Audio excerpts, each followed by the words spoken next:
Assalamualaikum warahmatullahi wabarakatuh. Kami dari kelompok 3 yang beranggotakan 3 orang, yaitu Lolita Ardiningrum, Muhammad Rizky Maulana, dan Muhammad Rifan Abdillah. Saya sendiri. Kami akan membahas mengenai diamond model dari perusahaan Indofood dan Unilever. Ada beberapa poin yang kami ambil untuk pembahasan kali ini. Di antaranya adalah latar belakang diamond model itu sendiri dan analisisnya. Dan juga kami akan memberikan kesimpulannya.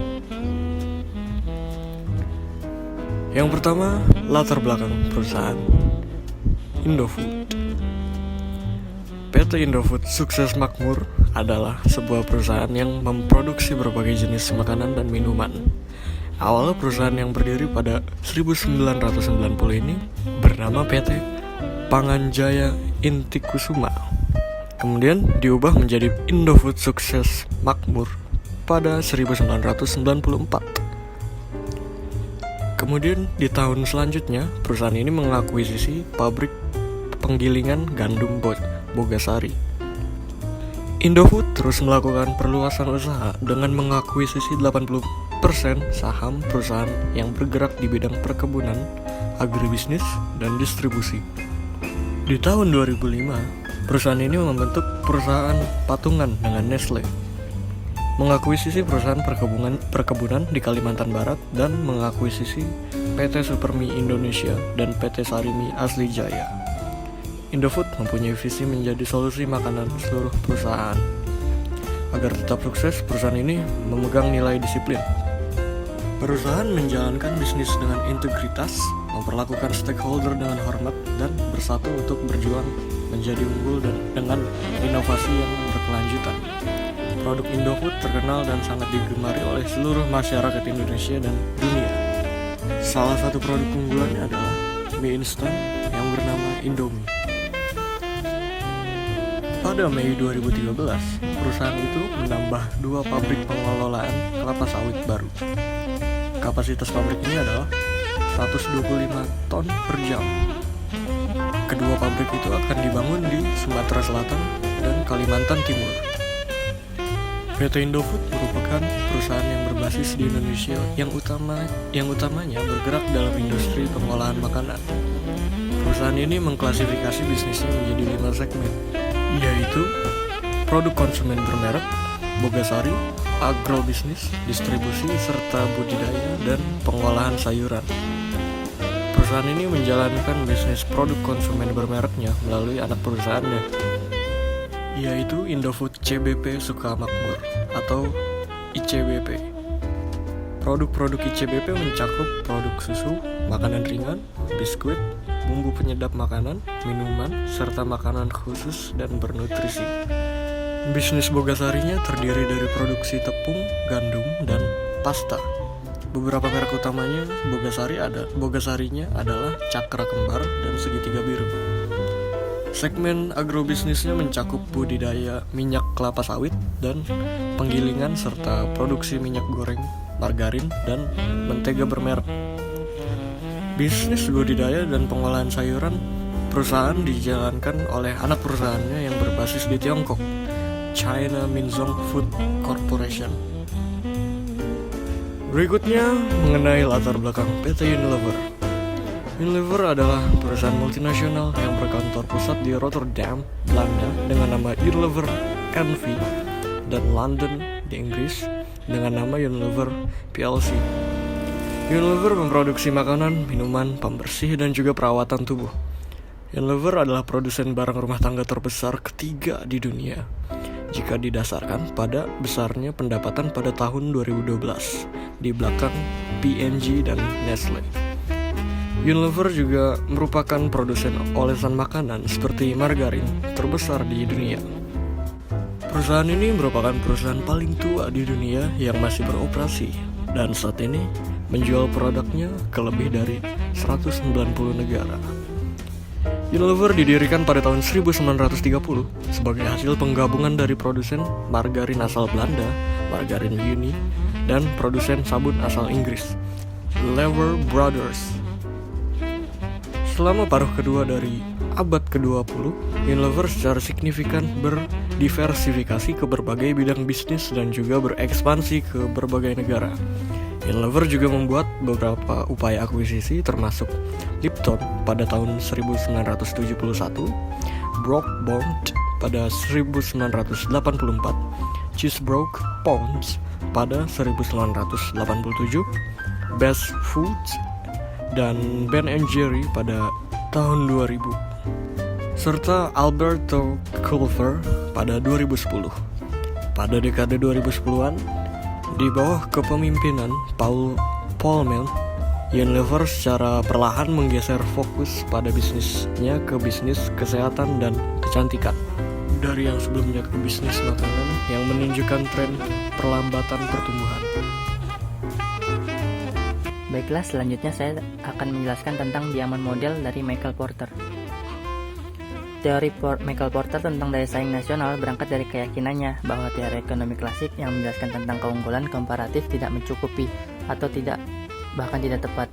Menurut Porter, suatu negara memperoleh keunggulan daya saing atau competitive advantage atau CA jika perusahaan yang ada di negara tersebut kompetitif. Daya saing suatu negara ditentukan oleh kemampuan industri melakukan inovasi dan meningkatkan kemampuannya.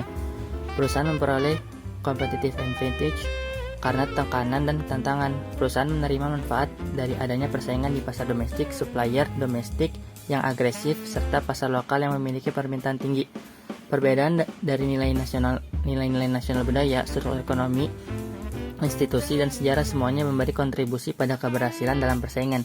Perusahaan menjadi kompetitif melalui inovasi yang dapat meliputi peningkatan teknis, proses produksi atau kualitas produk. Selanjutnya, Michael Porter mengajukan Diamond Model yang terdiri dari 4 determinan atau faktor-faktor yang menentukan National Competitive Advantage atau NCA. 4 atribut ini adalah faktor condition atau mengacu pada input yang digunakan sebagai faktor produksi seperti tenaga kerja, sumber daya alam, modal dan infrastruktur. Yang kedua ada demand condition, yaitu mengacu pada tersedianya pasar domestik yang siap berperan menjadi elemen penting dalam menghasilkan daya saing. Yang ketiga ada relate and supporting industry, yaitu mengacu pada tersedianya serangkaian dan adanya keterkaitan kuat antara industri pendukung dan perusahaan. Hubungan dan dukungan ini bersifat positif yang berujung pada peningkatan daya saing perusahaan. Yang terakhir ada frame strategi, struktur, and rivalry, yaitu yang mengacu pada strategi dan struktur yang ada pada sebagian besar perusahaan dan intensitas persaingan pada industri tertentu. Faktor strategi dapat terdiri dari setidaknya 2 aspek, pasar, modal, dan pilihan karir individu. Selanjutnya ada analisa Porter 5 Force pada PT Indofood CBP sukses makmur. Yang pertama, hambatan bagi pemain baru atau barrier to entry pada PT Indofood. Hambatan bagi pemain baru yang akan masuk industri ini yaitu pemain baru membutuhkan investasi yang besar jika ingin memasuki industri yang sudah diisi oleh perusahaan-perusahaan yang sudah memiliki produk yang dikenal luas oleh masyarakat Indonesia seperti produk Indofood CBP. Selain itu, waktu juga menjadi hambatan karena dibutuh waktu yang tidak sebentar untuk bisa masuk dan menjadi pemain besar dalam industri makanan dan minuman di Indonesia. Dan pemain baru membutuhkan inovasi produk terbaru yang mungkin lebih baik dari produk Indofood CBP. Yang kedua, ancaman dari produk substitusi atau trade of substitute. Produk substitusi Indofood hadir dalam berbagai jenis guna memenuhi kebutuhan pangan konsumen walaupun terdapat berbagai jenis makanan dan minuman. PT Indofood CBP telah menciptakan banyak lini utama produk pangan seperti mie instan, produk dairy, penyedap makanan, makanan ringan, makanan khusus dan nutrisi, tepung terigu, minyak goreng, dan margarin. Jadi semakin tinggi selera masyarakat, maka semakin tinggi pula tantangan perusahaan untuk meningkatkan hasil dan inovasi pada produknya. Namun ketika permintaan produknya menurun, hal itu terjadi ketika orang bosan dan tidak terjadi lagi untuk membelinya dan beralih ke produk pengganti yang dianggap lebih menarik. Hal tersebut menjadi ancaman bagi produk Indofood. Yang ketiga ada kekuatan tawar dari konsumen atau bargaining power of buyer. Sejak beberapa tahun terakhir, Indofood mampu mendominasi pasar dengan produk-produk yang berkualitas inovatif dan disertai dengan merek yang kuat. Produk-produk yang Indofood dianggap sebagai pilihan utama oleh banyak konsumen. Hal ini menyebabkan posisi Indofood terhadap daya tawar konsumen tingkat menengah karena switching cost yang rendah, cukup banyak produk pesaing dan produk substitusi, dan konsumen yang cenderung sensitif terhadap harga produk Indofood. Yang ketiga, ada kekuatan tawar-menawar dari pemasok atau bargaining power of supplier. Indofood adalah perusahaan total food solution dengan aktivitas bisnis yang mencakup semua tahapan proses produksi makanan, mulai dari produksi, pemrosesan, bahan baku, hingga proses produk akhir yang tersedia di pasar. Produk-produk Indofood antara lain seperti mie instan, susu, bumbu penyedap, makan ringan dan makan bayi, dan minuman kemasan.